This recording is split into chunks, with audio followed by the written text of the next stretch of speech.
bakristo bavandimwe, Yezu Kristo akuzwe.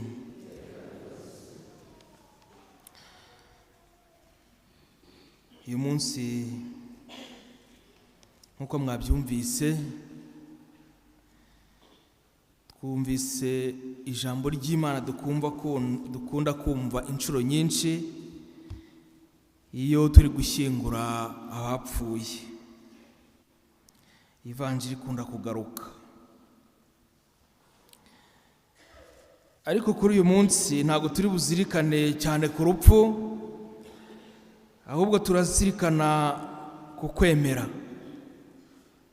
Kuko hari igihe tuba tuzirikana ku rupfu, ariko ubu tugiye kuzirikana ku kwemera.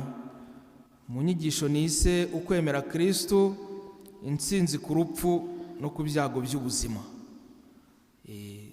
Twabyumvise mu Ivanjiri cyane, ukwemera Kristo, intsinzi ku rupfu no ku byago by'ubuzima. Kuri iki cyumweru cya gatanu duhimbaza uyu munsi, ijambo ry'Imana rirongera kutwibutsa ko kwemera Yezu Kristo ari isoko y'intsinzi ku rupfu no ku byago bya kamere muntu abantu bikururira.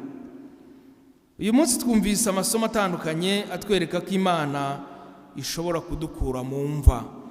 Niyo mpamvu tutari buzirikane ku rupfu, ahubwo turi buzirikane ku cyadukura mu rupfu, mu cyadukura mu mva z'ubuzima inshuro nyinshi twicukuriye. Izo mva ziba ari nyinshi cyane mu buzima bwacu. Hari ibibazo tugenda duhura nabyo, ibyaha tugenda dukora, kwiheba n'agahinda n'ibindi. Ubwo rero Imana iduha ubuzima bushya binyuze muri Roho Mutagatifu, nk'uko twabyumvise mu isomo rya kabiri.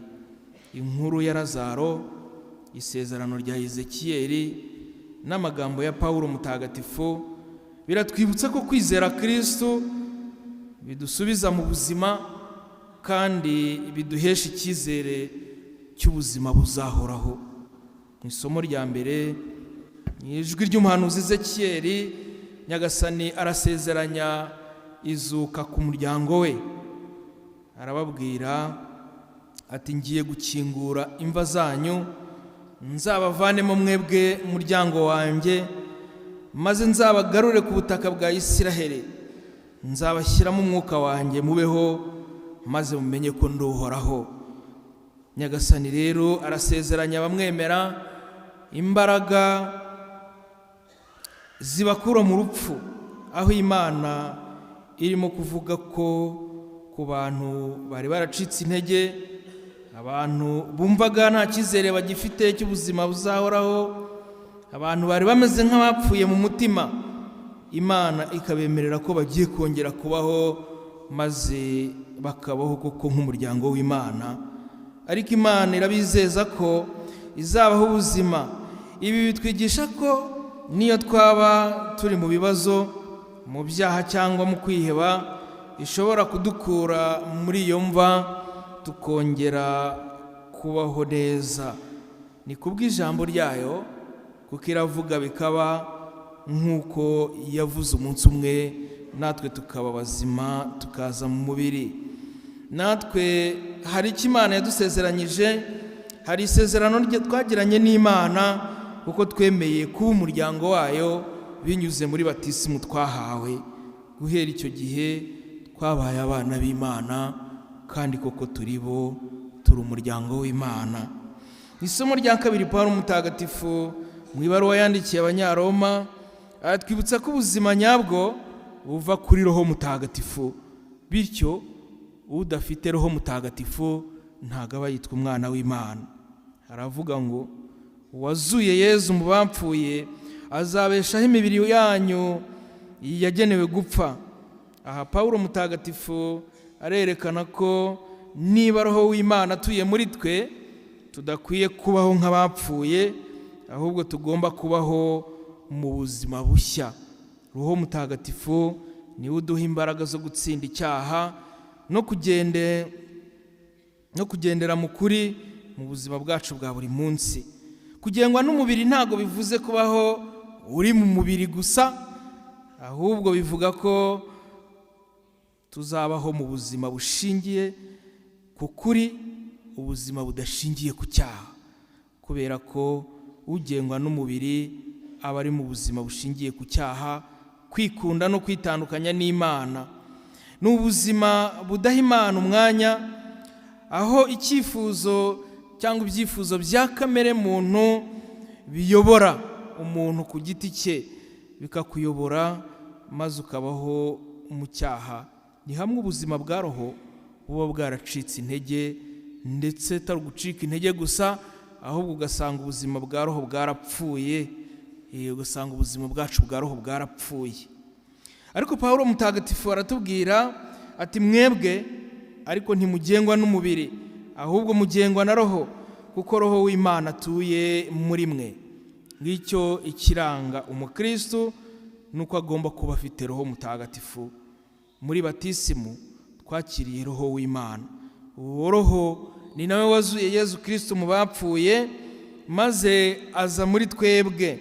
Ibi kandi si ibintu bivugwa gusa mu magambo, ahubwo ni ukuri guhindura, kubera ko twemeye kugengwa na roho mutagatifu, bityo tureka ibikorwa byose by'umubiri, tureka kugengwa n'umubiri maze tugengwa na roho.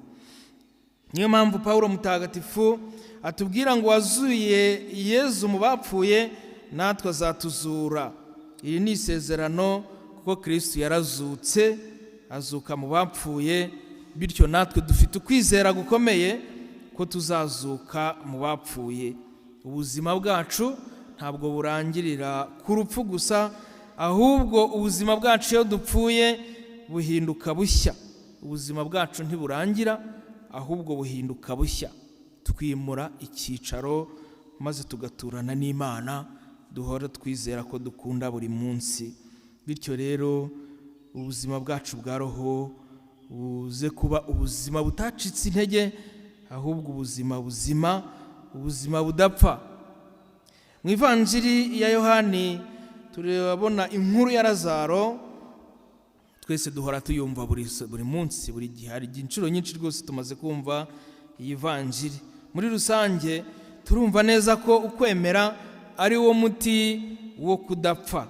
Ukwemera ni wo muti wo kudapfa. Mu ndangakwemera yacu twiyibutsa kandi duhamya ko dutegereje izuka ry'abapfuye n'ubuzima bw'igihe kizaza. Niko tuvuga. Turavuga ngo dutegereje izuka ry'abapfuye ndetse n'ubugingo bwo mu gihe kizaza. Uko kuri dukomeyeho nta handi gukomoka hatari ku izuka rya Kristo. Iyo Kristo ataza kuzuka mu bapfuye, uyu munsi ukwemera kwacu kuba ari nta kigenda, nta n'icyo kuba gushingiyeho. Ariko kuko Kristo yazutse, bityo natwe turizera ko tuzazuka mu bapfuye. Koko rero twiyibutsa ko abapfuye bizeye Yezu Kristo kandi bamwemera, byose bitarangirira ku rupfu. Yezu ubwe mu magambo yabwiye Marita yabigarutseho, bityo ahumuriza ababaho bamwizeye, ndetse anatumara intimba n'ishavu ku bapfuye bamwemera. Yabwiye Marita ati nije bugingo n'izuka, unyemera wese naho yaba yarapfuye azabaho, byongeye kandi uriho kandi akanyemera ntateze gupfa. Izuka rya Lazaro nk'uko tubibona muri iyi vanjiri uko yanditswe na Yohani, nicyo kimenyetso cya nyuma Yezu Kristo yakoze, kandi ibimenyetso byose yakoraga nta kindi byari bigamije usibye gukomeza ukwemera kw'intumwa ze n'abari bamukurikiye. Natwe uyu munsi uko izuka rya Lazaro ritubera impamvu yo kumva ko ubuzima bwacu butarangirira hano ku isi. Kwemera ko Imana ishobora byose, kwemera ko Imana isumba byose na bose, ishobora no gusubiza ubuzima ababubuze, kuko ariyo mugenga wabwo. Yezu aratwumvisha ko Imana nta cyayinanira, kuko ariyo yaduhaye ubuzima, bityo ishobora no kubwisubiza. Amagambo Yezu yabwiye Marita akwiye kudukomeza twebwe abakristo, ndetse mu buzima bwacu bwa buri munsi, aho kubaho duhangayikishijwe nuko urupfu ruzaza, turimo kwibaza ngo ruzaza ryari, buri wese agahora ahangayitse ngo twakora iki kugira ngo turuhunge, kuko hari n'abashaka kuruhunga, ahubwo tujye tubaho twihatira kubona umuti warwo urutsiratsiza burundu. Uwo muti nta wundi ni ukwemera, kubera ko abafite ukwemera nk'uko dufite ntabwo bapfa, ahubwo bazabaho. Kuzura Lazaro si igitangaza, ahubwo ni isomo rikomeye kuri twebwe. Turumva neza ko nta kintu na kimwe kidashoboka ku Mana. Ntabwo Yezu Kristo ashimishwa n'uko umuntu ababara, ntabwo Yezu Kristo ashimishwa n'uko umuntu apfa, nk'uko twabibonye mu Ivanjiri. Yezu Kristo kubera urupfu rwa Lazaro, kubera akababaro k'abavandimwe Marita na Mariya, Yezu Kristo nawe arasuka amarira. Ni ikimenyetso cy'uko Yezu Kristo nawe atishimira ibyago bya muntu. Ibyo byose nawe biramugera ku mutima we, maze akagira gute, akababara, maze akarira. Muri ako kababaro yatewe na Lazaro, yahise mukura mu mva, aramubwira ati Lazaro ngwino sohoka. Lazaro ava mu mva. Natwe uyu munsi turifuza kumvira ijambo kugira ngo dusohoke mu mva zacu bwite twicukuriye, kugira ngo tuve mu mva turimo uyu munsi.